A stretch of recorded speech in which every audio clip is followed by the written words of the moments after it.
Hey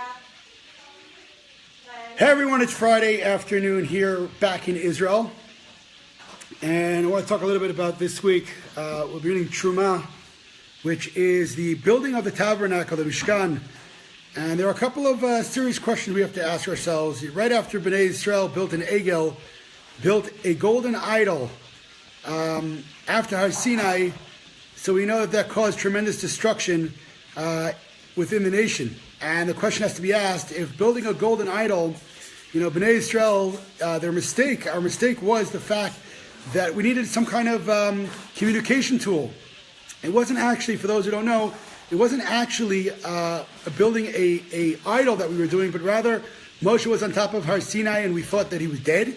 And so Bnei Israel needed some kind of communication tool, and they built this golden calf originally to communicate with God.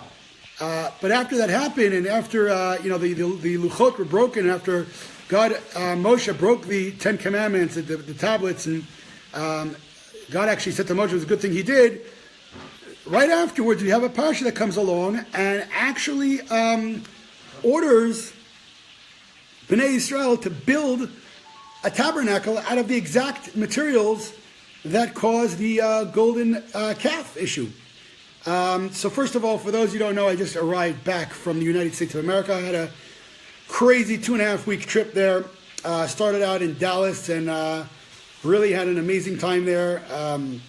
Amazing hosts and people who really are connected to Israel and the IDF. Then we moved on to Florida.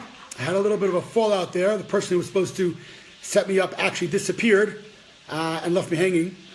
But, of course, good friend Ari Baim picked up and stayed by him for Shabbat. Unfortunately, in terms of standing together, that certainly fell through in a horrific way. But, you win some, you lose some.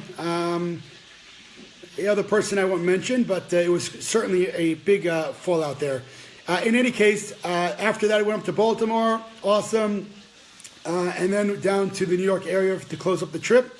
And we are really on our way to getting to thousands and thousands of soldiers on Purim, for the Mishloach Manot, as well as for Pesach. We have Pesach packages going out to them.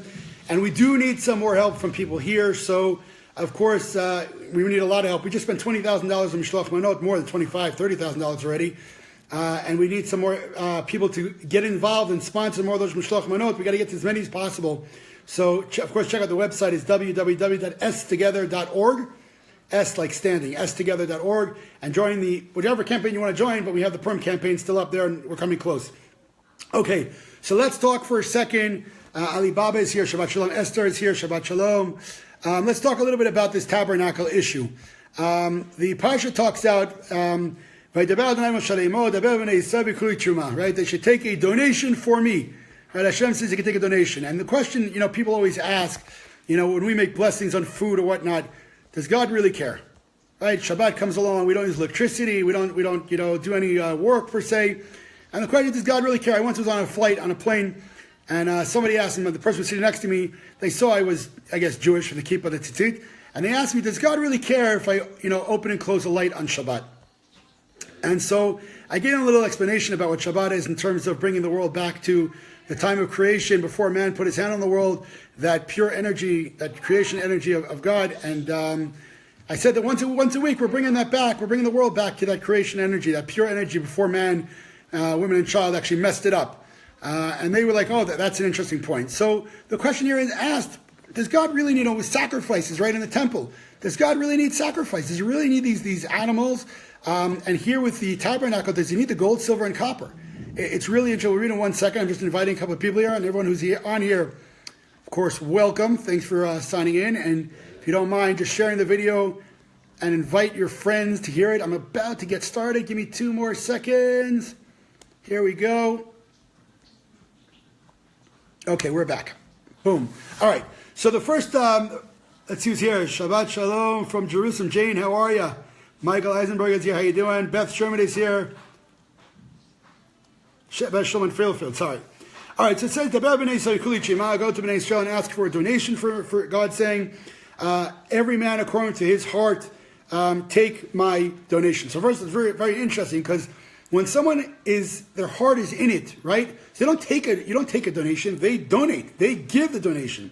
So why did it say here, according to each man's heart, take my donation? Number one. And then it's not enough that God says, take it. He then goes on and specifies what to take. Okay, and he says this will be the donation that you take.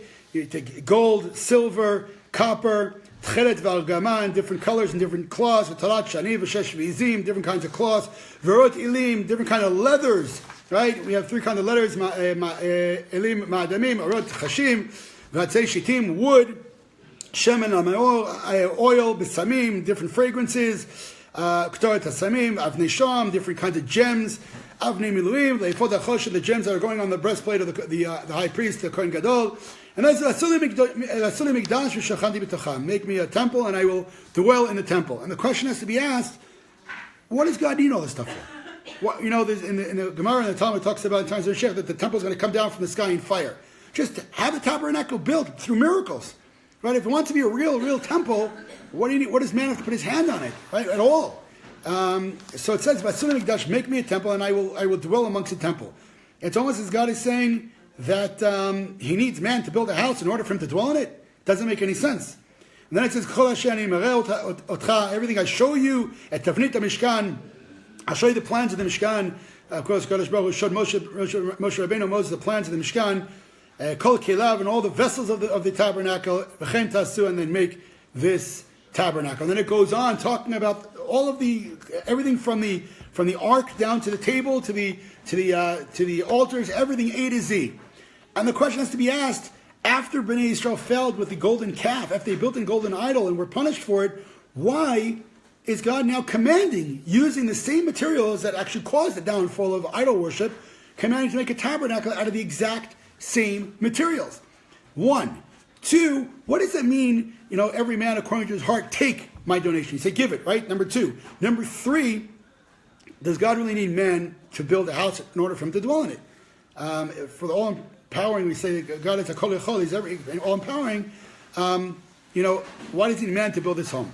So I think that there's a very, very important lesson to be learned here, is that there are certain people who believe that religion, you have to be out there. You have to be you have to sleep in a cave, not be connected up to the world, be completely separate, don't eat, don't get married, don't do anything.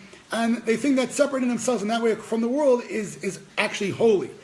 And according to Judaism, at least, that's not at all the way. In fact, we have a sentence that says, we kadesh tachol, we actually sanctify the mundane. We actually take this world and sanctify it. And there's nothing in this world that's evil. We actually have the ability to bring everything in this world up to another level. Right? So the famous question people ask, where was God in the Holocaust? So my grandmother would say, where's man in the Holocaust? Right? God gave us the ability to use the vessels in this world for good. Sultan, how are you? Nice to see you here. And then we have a choice to take those vessels in this world and either use it to build and to sanctify, or to destroy and cause impurity. And the question is really what we do. So I think the lesson here in this week's parsha is very simple. Yes, the gold, the silver, the copper, things in this world, money and materialistic things can be sanctified. And so therefore, it's not that God needs this stuff. It's the idea, it's the message that's telling us that we can actually use things in this world, even the things that we talk money, right? Gold, we could use things in this world to sanctify the world. And that's number one. Number two, that is exactly the message they gave to Bnei Israel. Yes, you can use gold to build a golden calf. And that you'll be punished for. It's called idol worship. But if you use the gold to sanctify things according to the direction of God, then not only is that not a bad thing, that's a blessed thing. And specifically in that place, God says, I will dwell. Build me a temple of all the materials that I'm telling you, which is gold, silver, and copper, and the rest of the leathers and everything else that he said here. And through the building of that temple with those same materials that you built a golden calf before, that's where I will dwell. What is the difference between the golden calf and the golden tabernacle or inside the temple, the use of gold? Well, one was commanded by God and one wasn't. It's very simple. That's the only thing that differentiates between morality in terms of Judaism. Right? You have the same kind of materials, you have the same kind of tools. The question is what you do with them. And so that's number two. Specifically the same materials that were made during the golden calf. God wants to teach, Hashem wants to teach a lesson that exactly those materials, don't scream at the materials. Don't say the gold is bad. The gold is not bad at all, depending what you do with gold. Money is not bad at all, depends what you do with money. Depends how much importance you give to that, how much relevance you give to that money. Right? So people say you work to live and you live to work. Right? So specifically, those materials that we ruined the relationship with, those materials that are going to build the relationship. And therefore, that's question number 2, why specifically, although we made the golden calf through those materials, that we're using the same materials to build this tabernacle.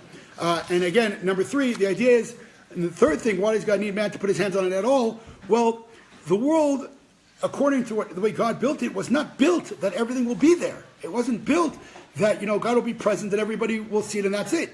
The world was created for us to make a choice. And the choice is between good and bad. And therefore, bad has to exist in the world in order to choose it. Right? So I had a discussion with someone from another faith who said that the Satan. I said, in Judaism, there's no separate being as Satan. Right? It's called the Yetzer Hara, the evil incarnation. But evil in the world needs to exist in order for us to choose good. Right? The purpose of the world was for God to give his goodness out to us human beings.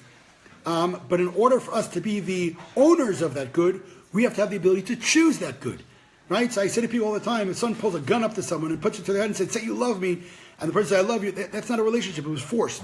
In order for us to have a relationship, we have to choose it. And therefore, there actually has to be an ability to choose evil in the world, and so therefore evil does exist.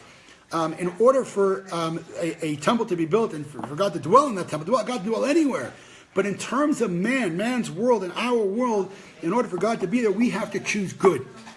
And so there are specific instructions in terms of what has to be built in this Mishkan. And again, it's really interesting because the whole Parsha is talking about the different vessels and how to make them and so on and so forth. One of the most difficult vessels in the Mishkan was the golden menorah, everyone knows what a menorah is. And it was made out of one block of gold. And if you read through the Parsha, it had flowers on it and cups on it. And the point, it was made out of one piece of gold. And that was the only vessel that Moshe Rabbeinu and Moses did not know how to build. But the message with that also, that idea of that one solid piece of gold, not different pieces, was very important. We know that the menorah itself is a symbol of Am Yisrael. It's a symbol of the state of Israel. We have the menorah as a symbol of the state of Israel. It's actually the prophecy that in the end of the days, the olive branches will actually drip the oil automatically into the menorah and keep it lit at all times. But the one piece of gold is the idea of unity. The idea of unity, that nothing can really come about in terms of the nation of Israel if we don't have unity. I think that is the message for this week's Parsha. Again, if you look through the whole Parsha till the end, till the last passage in this Parsha, it's talking about the measurements and how to build the vessels. It's really, really strange in terms of the fact that we're putting so much importance on it, but the importance are not on the vessels themselves, but the details. Why are there so many details? Because it has to be that every single last detail, that the way these vessels are built, every single last detail has to be built according to the plans that Kadosh Baruch Hu gave us. Otherwise, it actually turns into idol worship. And so that, I think there's a point here. All right, so people, that's about it. Let's see who's here. The new temple should be built exactly as God commanded Moses to construct with stone. So, Uriah, that's interesting. The question is, how with stone? One of the things it says is that you should not build with stone that's been cut with steel. And the reason for that is because steel was used to build swords and used to kill. And the temple, which is meant to bring peace in the world, cannot be made of the same material that was made to kill. So then you go back and ask, what about the gold for the golden calf? So the rocks of the temple have to be cut. They're not made, they have to be cut. And therefore we shouldn't use the same vessels that were used to kill to cut the rocks of the temple, which is very interesting. One last point. When we're making a bracha on the bread, when someone makes a bracha on Friday night or Shabbat, you make a bracha. So you're supposed to, make like a little sign that it's almost cut. You're not supposed to cut it exactly, and then you're supposed to put the knife down. You actually cannot make a blessing with the knife in your hand. Many people do that. It's a mistake because, again, the idea that we're not blessing the bread. We're actually not even asking. We're not even thanking. We're making a statement that everything in the world, including this bread, comes from Kadosh Baruch Hu, comes from God, and therefore the knife has to be put down before the blessing is made. All right, that's about it. I want to just, again, I'm going to put up in 1 second a link to the Standing Together website. So I'm asking you for 2 favors. Number 1, share the video. Number 2, Number 2, everybody hit that link. We still got a lot of soldiers we got to get to on Purim for Mishloach Manot, as well as for Pesach. The Pesach packages are going to soldiers whose families are in financial problems, and so we wanted them to enjoy the holiday. They want to enjoy the Pesach without having to worry about anything on their table for that week. So I'm going to put up the website in 1 second. It's www.stogether.org. Check it out and hit any of the links you can. Again, one last, just finish up and say this week's Parsha is Parshat Terumah, and the idea is very simple. Everything in this world can be used either to sanctify or to destroy, and the choice is in our hands, the human beings' hands. The question is never to be asked where was God in any kind of tragedy that was actually brought upon by man, but where is man? We're here in this world to bring the light to the world, to sanctify the world. And at the end of the day, it's our responsibility and it's our choice. Wishing everyone a wonderful, wonderful weekend. Shabbat Shalom from back in Judea, Israel. Signing off. Take care, everyone.